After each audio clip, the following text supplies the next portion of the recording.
Welcome to this episode of One More Round. I'm super excited because I have Courtney Blair, who is the mind behind Zippy Content.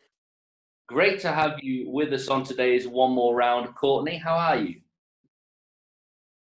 I'm fantastic. Thank you for having me. Super excited about this opportunity. Let's rock and roll. Let's do it. I love the hair. Is that like a statement piece?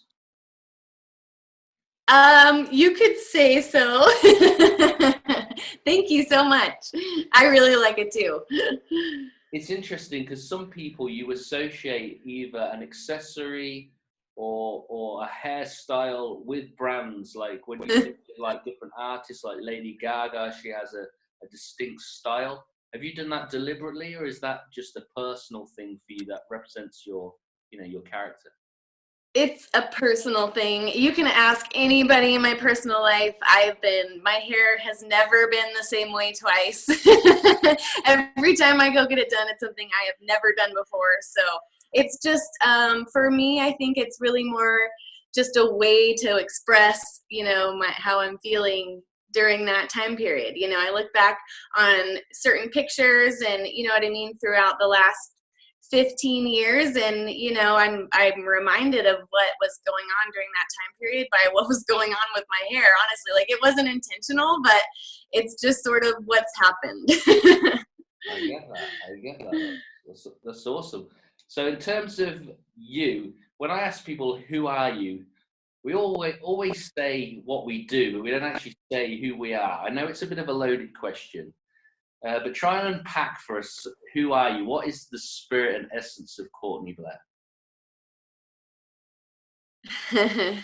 I am tenacious and driven and more motivated than I ever have been in my entire life, focused, on the right path, which is like the first thing I can say ever in history. I can finally say like I'm on the right path for sure. I know it.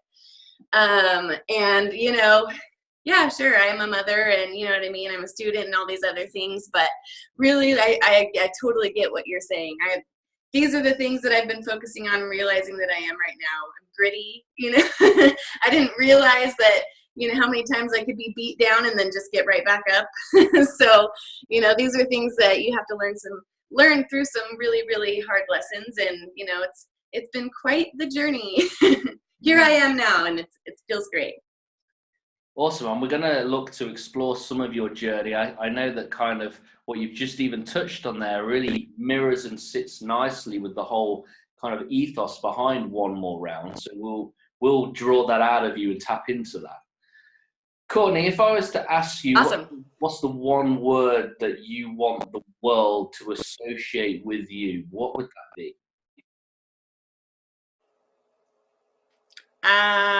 That's a good question.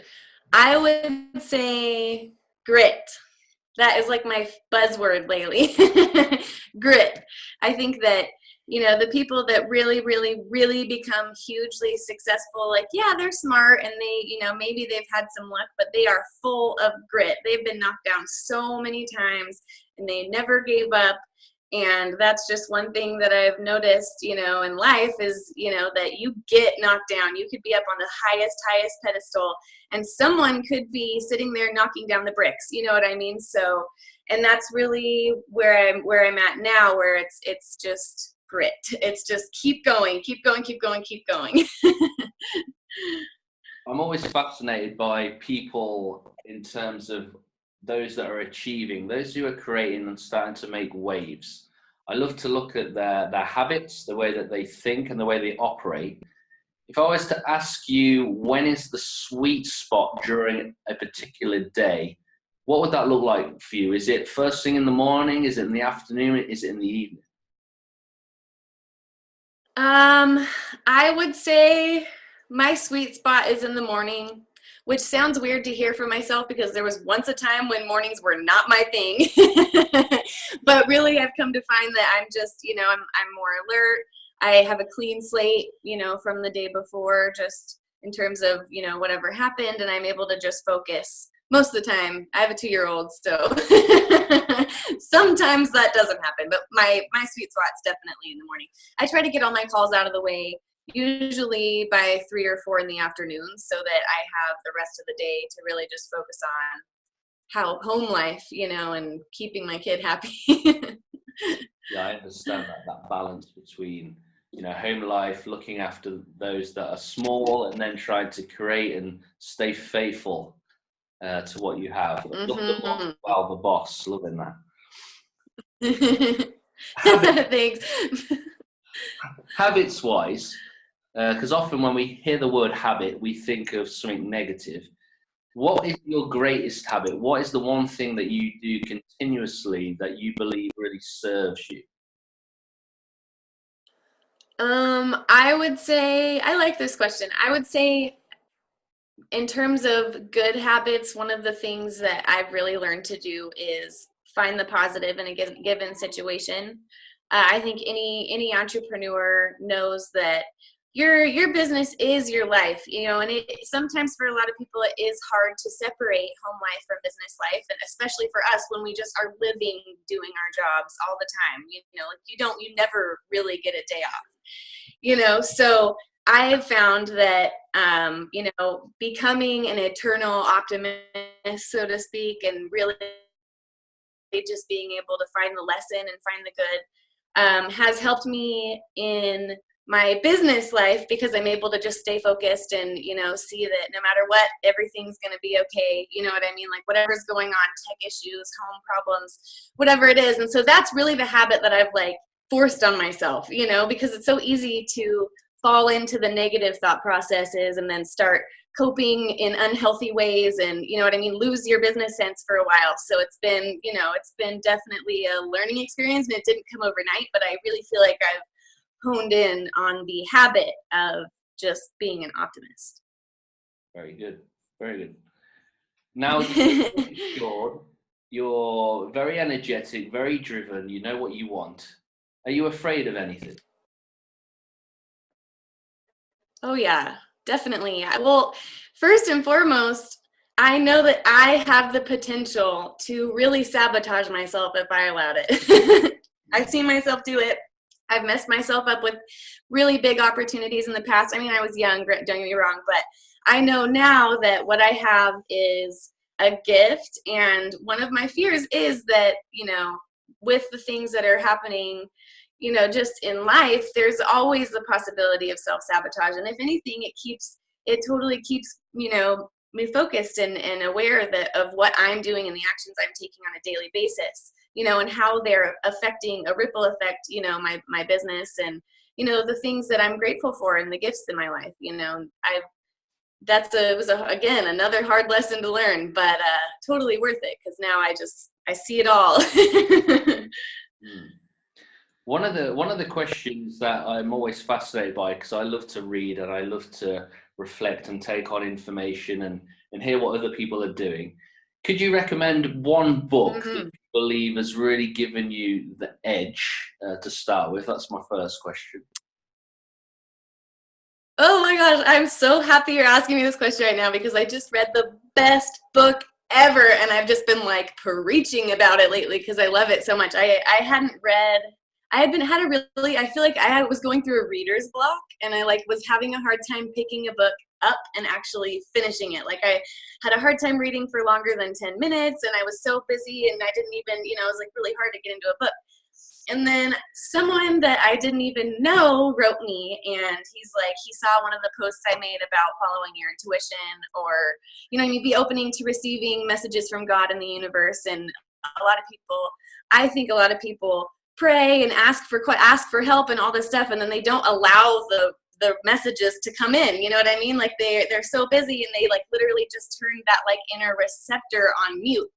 It's we're taught to do that. You know what I mean? Don't listen to you. You're just being crazy. Don't listen to that. When really it's hello, you're being answered right now, So I made a post about this, and then someone commented or wrote a message to me, and he's like, I'm following my own intuition right now, and I really want you to read this book.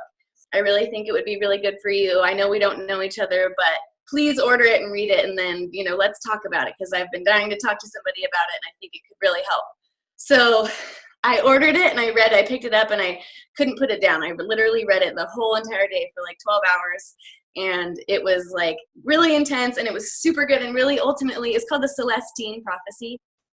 And so it's really about, just how we interact with people in society and, in personal relationships, whether it's your marriage or your friendships or anybody, literally anywhere, any relationship in life, you can see how your energies are affecting each other. And most of the time it's a competition for energy in your relationships. It turns into a power struggle. You know what I mean? Like, it's like how wars are started. It's like how most relationships end. You know what I mean? Like, it's just each person wants them to live in their world. You know what I mean? And it turns into this power struggle. So this book was about learning how to, as a civilization, nurture each other's energy and like support each other's like power so that we're not struggling for it anymore. And ultimately, when you do that, you are sourcing it from the eternal source of power, God. You know what I mean? So it's like, it was just a life-changing book. It was super, super good. And it was like all stuff that I felt like I had already been feeling, you know what I mean? So it was like really cool to just have it all confirmed in like a book that was like just handed down to me. You know what I mean? Like, it was really cool. It was like the coolest thing ever. I never had anything like that happen before, so I thought it was awesome. Okay, so thank you for sharing a recommended book. What about a business tool? We live in a technology age where people are creating so many apps out there. What's like the one like business tool that you would say everybody should utilize that? So for me, I had an app come in and change my business life. When I first started finding podcast interviews, I was finding all these interviews for people, and I had, maybe 10 clients, and I would pull in, a bunch of interviews, and we had no way to track them after the confirmation through booking and to recording, so it got to be kind of a little bit of a rough process just for me and my clients, like I'm trying to do everything I can, and there was no real way to track it. So I was introduced to Trello, Trello, is the greatest app. And it really just kind of changed the game for us in terms of tracking them when we get the new interviews. We can provide all of the information that we could possibly find, on this podcast and their website, social media, and they're able to just see it all right there, click on it, and then we can track it once we go to booking, and it's on the calendar and recorded. And so it helps with our promotion process. And so it's really been a really awesome app for us. And it's free too. So that's like the best part. I don't even have to pay a monthly premium. Yeah, I've used it a lot for my clients as well. So certainly a good shout out there.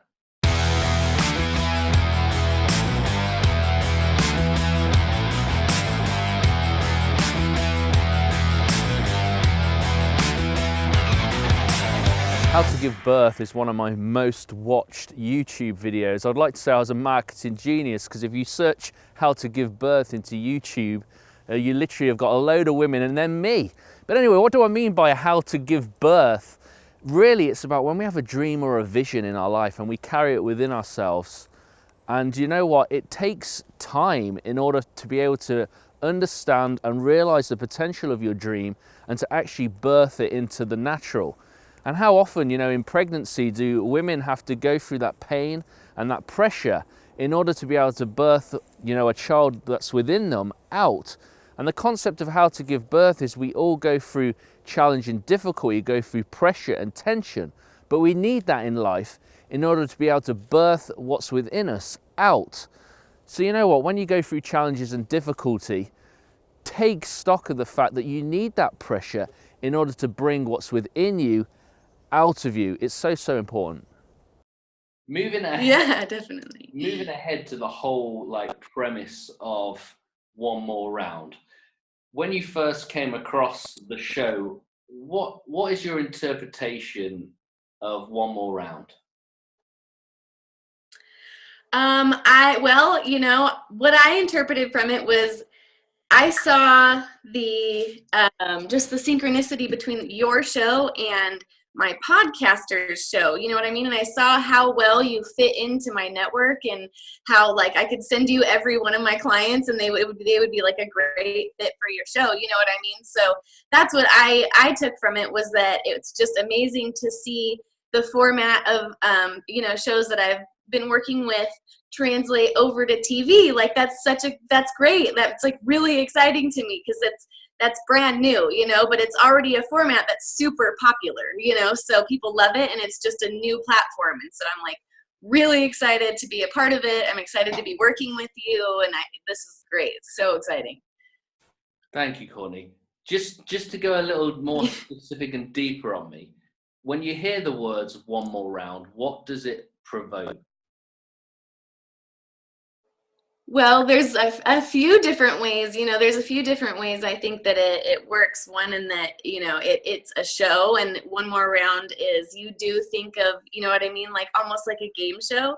But then if you think about one more round just in terms of like entrepreneurship and life, like it's always like one more round, let's do it again, like let's keep going, you know. And so there's like a dual meaning, and that's what I take from it. I think it's really cool. If I was to ask you to share a story of where you went one more round, where life slapped you across the face, knocked the wind out your sails, you know, what would that story be? Oh man. Well, you know, for some reason, I had a lot of these experiences when I was a teenager. I got sent away to a wilderness program for 42 days in the Arizona desert. We hiked 120 miles, and it was really, I mean, it was really intense and pretty primitive. We didn't have tents. Like, we had food packs and sleeping bags and slept under the stars. And we were like backpacking across the Arizona desert. And so there were a lot of times that we were just, I mean, I was 17 and they were girls all the way to 14 years old with me. So this was a gnarly experience, you know, especially for them being young and small, you know. So it was pretty intense. And there were a lot of times that, you know, we would be hiking up a mesa and we would see the top of the mesa, but it seemed so far away because we had just hiked, you know, so far. And it was literally like we just had to say, okay, one more round. Like, we have to just keep going. Like, this is our last break. Let's go. Or this is our last try, and we're going to get to the top this time. You know what I mean? And I feel like that really translates into a lot of experiences just in, you know, in home life and civilization and business life and, you know, parenting life. Like, it's always like, one more round. We got this. We got this. So you've obviously experienced a lot of one more rounds. What's kept you going? What stopped you from, you know, just quitting, just going to get a job? Because the choices you've made haven't been the easy ones, and yet you talked about grit at the start and how you've used that to move forward. What has stopped you from, you know, not quitting?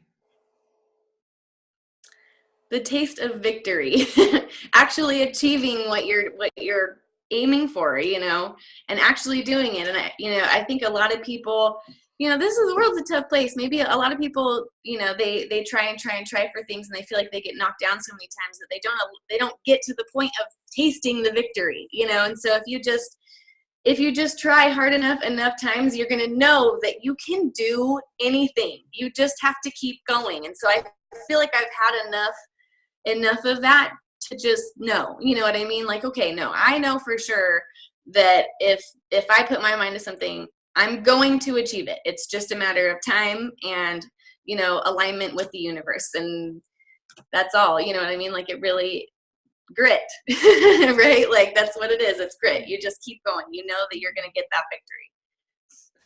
We face challenges all the time, don't we, in everyday life? Some are bigger than others.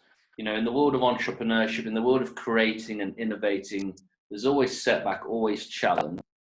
When life challenges you, what do you do to be able to keep on the straight and narrow, to bounce back, to not give in? You know, I pray a lot. I meditate a lot.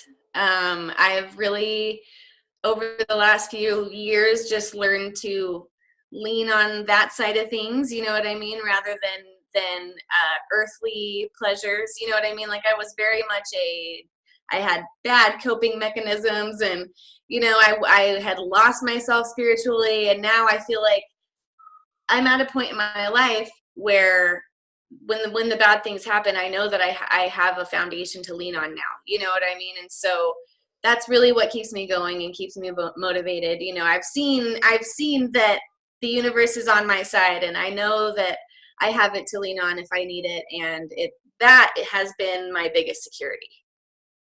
Excellent. So now I want to focus on Zippy Content.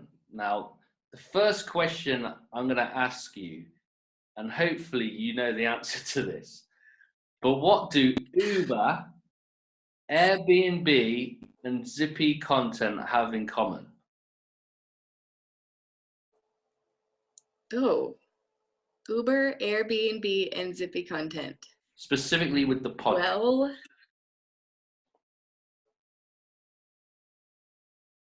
Well, I mean, I would say that we each have, like, I sell my interviews by the interview, and it's like a destination for a person, you know what I mean? And Uber sell them by the car ride, and it's taking them somewhere, and Airbnbs are selling them by the home rental, and it's keeping them somewhere, you know what I mean? So those are like the connections that I make just right off the bat.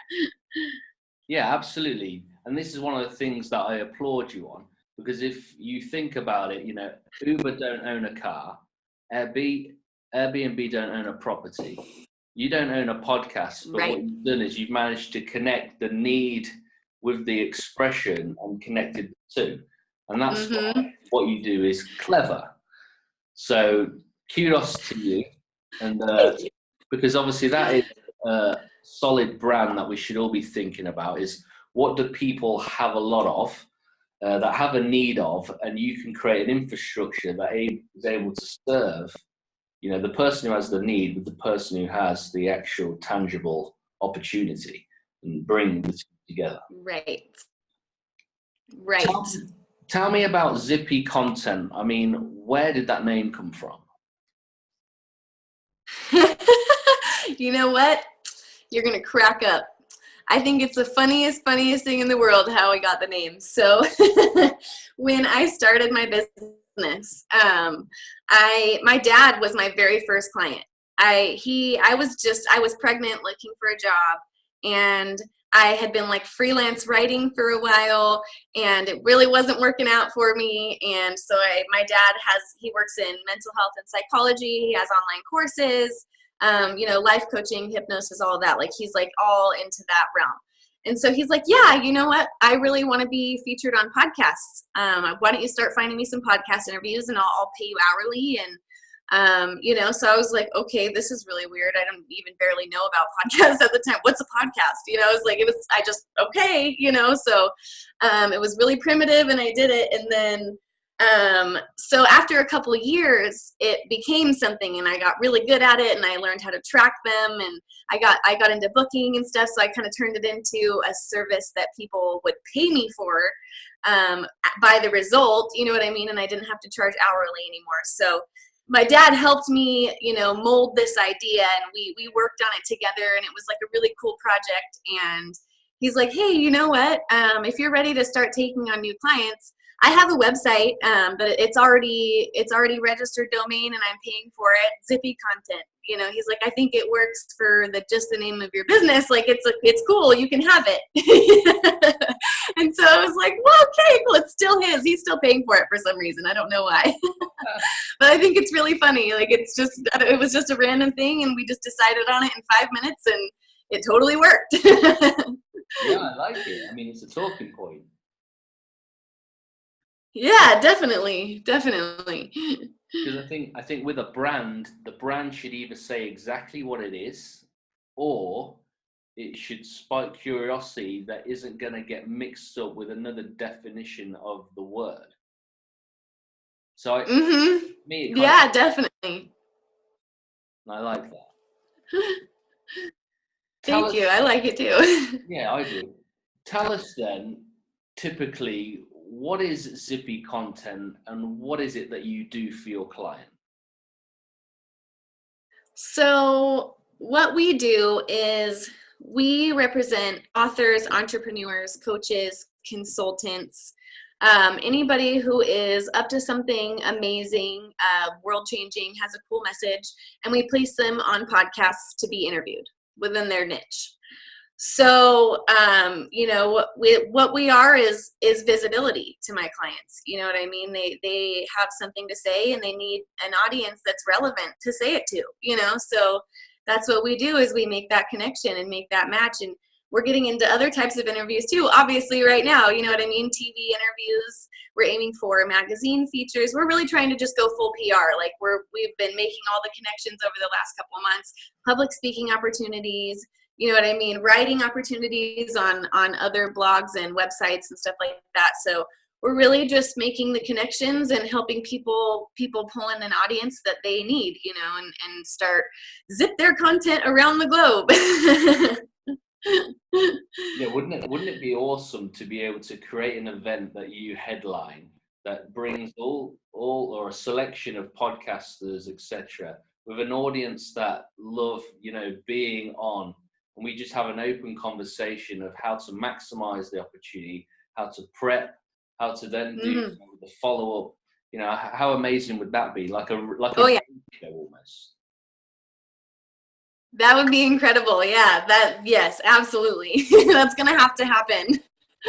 Imagine a Zippy Content like bus that goes on tour, and you have like little booths. Oh yeah. You can do interviews through podcasting. You have a number of podcasters that travel around the United States or whatever, and then you have guests coming on the bus while it's driving around, just doing lots of interviews. Imagine that would be pretty radical. Yes, this is gonna have to happen. Let me start taking some notes right now, because I'm liking this. So we're gonna have to make this happen. Excellent. How do people find out more about you, Courtney? How do they find out more about Zippy Content and yourself? So you can go to zippycontent.com. That's my website. You book an appointment with me through there, and we can chat more.